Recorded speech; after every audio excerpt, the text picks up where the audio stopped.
ഭാരത് ജോഡോ യാത്ര നടത്തുന്നതിനും തെരഞ്ഞെടുപ്പ് ചെലവുകൾക്കും വേണ്ടി സ്വന്തം പോക്കറ്റിൽ നിന്ന് കോടികൾ എടുത്തുകൊണ്ട് ചെലവഴിക്കുക.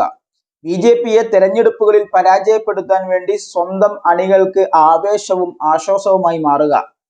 ബിജെപിയുടെ ശക്തി കേന്ദ്രങ്ങളിലൊന്നായ കർണാടകയിൽ എതിർ സ്ഥാനാർത്ഥിയേക്കാൾ നിയമസഭാ തെരഞ്ഞെടുപ്പിൽ 1,00,000 വോട്ടിന്റെ ഭൂരിപക്ഷത്തിൽ വിജയിക്കുക.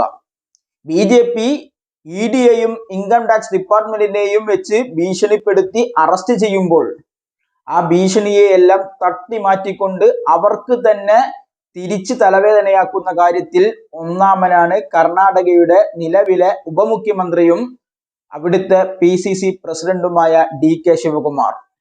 കർണാടകയിലെന്നല്ല ഇന്ത്യയിലെവിടെയും കോൺഗ്രസിന് ഒരു പ്രതിസന്ധി വരികയാണ് എങ്കിൽ അവിടെ ട്രബിൾ ഷൂട്ടറായി DK ശിവകുമാർ ഉണ്ടാവാറുണ്ട്.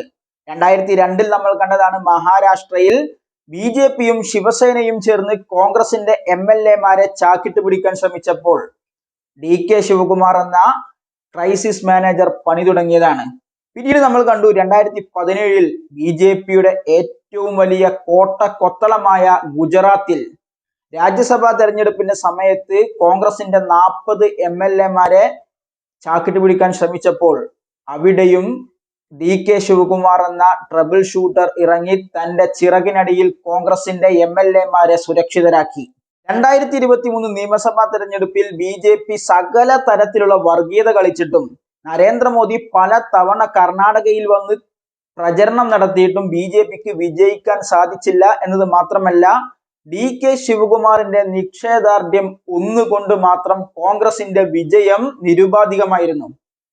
ഏറ്റവും ഒടുവിൽ ഇന്നലെ രാജ്യസഭാ തെരഞ്ഞെടുപ്പ് നടന്നപ്പോൾ കർണാടകയിൽ കോൺഗ്രസിന് 4-ൽ 3 സീറ്റുകളായിരുന്നു വിജയ സാധ്യതയുണ്ടായിരുന്നത്.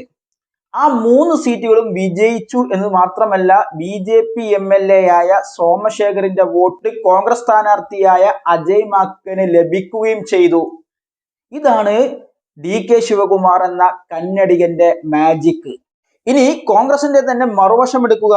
ഇന്നലെ ഹിമാചൽ പ്രദേശിലും രാജ്യസഭാ തെരഞ്ഞെടുപ്പായിരുന്നു. കോൺഗ്രസിന് അനായാസം ജയിക്കാവുന്ന സീറ്റായിരുന്നു. പക്ഷേ കോൺഗ്രസിന്റെ ദേശീയ നേതാവായ അഭിഷേക് മനു സിംഗ്വി അവിടെ പരാജയപ്പെട്ടു. എന്തുകൊണ്ട് പരാജയപ്പെട്ടു? കോൺഗ്രസിന്റെ 6 MLA-മാർ ക്രോസ് വോട്ട് ചെയ്തു. അതുകൊണ്ട് കാര്യങ്ങൾ ബിജെപിക്ക് അനുകൂലമായി. ഇവിടെയാണ് ഹിമാചൽ പ്രദേശിലെ കോൺഗ്രസിന്റെ നേതാക്കൾ DK ശിവകുമാർ എന്ന ട്രബിൾ ഷൂട്ടറെ കണ്ടു പഠിക്കേണ്ടത്. എന്തുകൊണ്ടാണ് DK ശിവകുമാറിന് ഇത്തരം പ്രതിസന്ധികൾ വരുമ്പോൾ അനായാസം അത് തരണം ചെയ്യാൻ സാധിക്കുന്നത് എന്ന് ചോദിച്ചു കഴിഞ്ഞാൽ DKയുടെ അടുത്ത ആളുകൾ പറയുന്നത് അദ്ദേഹത്തിന് പണിയറിയാം. എന്ത് പണി ആർക്ക് എപ്പോൾ വീതിച്ചു നൽകണമെന്ന് അദ്ദേഹത്തിന് അറിയാം. അതുകൊണ്ടാണ് അദ്ദേഹത്തിന് പലപ്പോഴും വിജയിക്കാൻ സാധിക്കുന്നത്, ബിജെപിയെ പ്രതിരോധിക്കാനും അവരെ നേരിടാനും അവരെ ആക്രമിക്കാനും സാധിക്കുന്നത് എന്നാണ് കോൺഗ്രസിന്റെ DKയുടെ അടുത്ത ആളുകൾ പറയുന്നത്. അപ്പോൾ അത്തരത്തിലുള്ള ഒരു മാറ്റം കോൺഗ്രസിന് അനിവാര്യമാണ്. എങ്കിൽ മാത്രമേ കോൺഗ്രസിന് ബിജെപിയോട് എതിരിട്ട് നിൽക്കാൻ സാധിക്കുകയുള്ളൂ. ഇല്ല എങ്കിൽ കോൺഗ്രസിന്റെ കാര്യം കട്ട പുകയാണ്.